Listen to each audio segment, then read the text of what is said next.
Let's bring in former Trump Deputy NSA KT McFarland. KT, great to see you.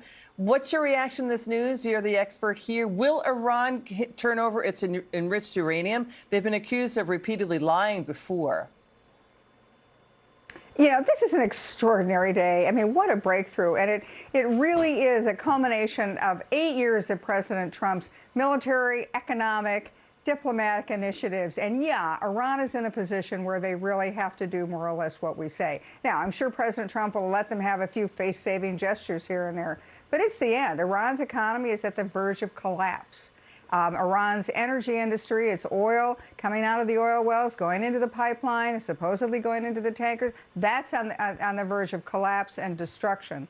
And all of Iran's major allies, you know, China, Russia, especially China, are urging Iran to get a deal done. So it's a win-win-win. And bravo to President Trump for having these very systematic, methodical steps that he was taking, and to not blink, to not get nervous. We knew they would close the Strait of Hormuz, and we knew that there was one more move on the chessboard, and that was us with the blockade.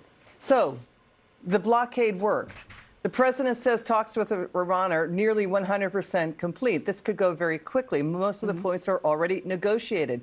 Do you see U.S. personnel going into Iran to get out its enriched uranium?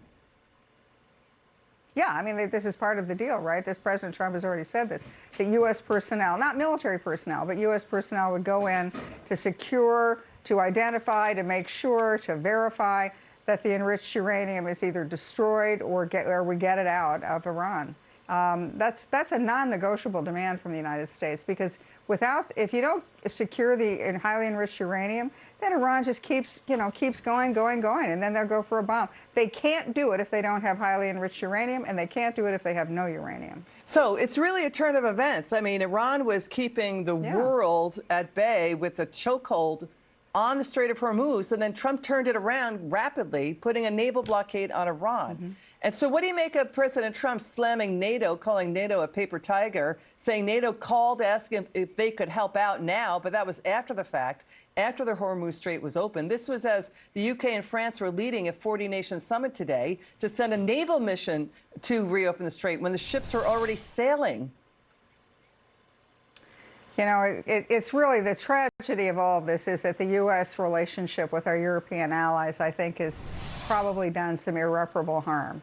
That the Europeans could have helped, they refused to help, they wouldn't let our aircraft land on NATO bases that we built to land to refuel. Some of the countries wouldn't even let American aircraft overfly their airspace. And yet now that it's obvious that President Trump has pulled off just an incredible victory, defanging Iran, pretending that somehow they're going to hurry up and get as part of this, I think is just hypocrisy in the extreme.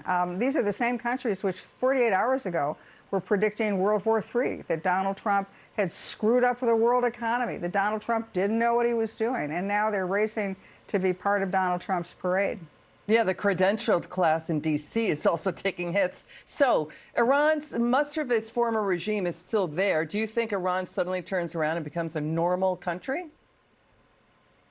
Well, we'll see. You know, Iran has no choice at this point. A lot of their first top-tier leadership is gone, right? They've been killed. Military leadership, intelligence community, political leaders, some of the clerical leaders. And who are we talking to? Well, we are talking to some civilian leaders. The question is, what is the IRGC, the military? Where are they in all this? Are they going to agree to this? At a certain point, there's really no option, because Iran's economy will collapse within 2 weeks. Why? Because they're getting no goods in, so they're getting no consumer goods in. There's massive inflation already, 100% inflation on foodstuffs. That inflation will continue if no goods are coming in. And then Iran's getting no oil out. And so they're not making any money. They're not even going to be able to meet payroll for the IRGC by next week. So at the end of the day, we hold all the cards, and we did not have to use military means to open the Strait, which is an extraordinary victory on President Trump's part. Former Trump Deputy National Security Advisor KT McFarland, it was great to see you again. Thanks for joining us.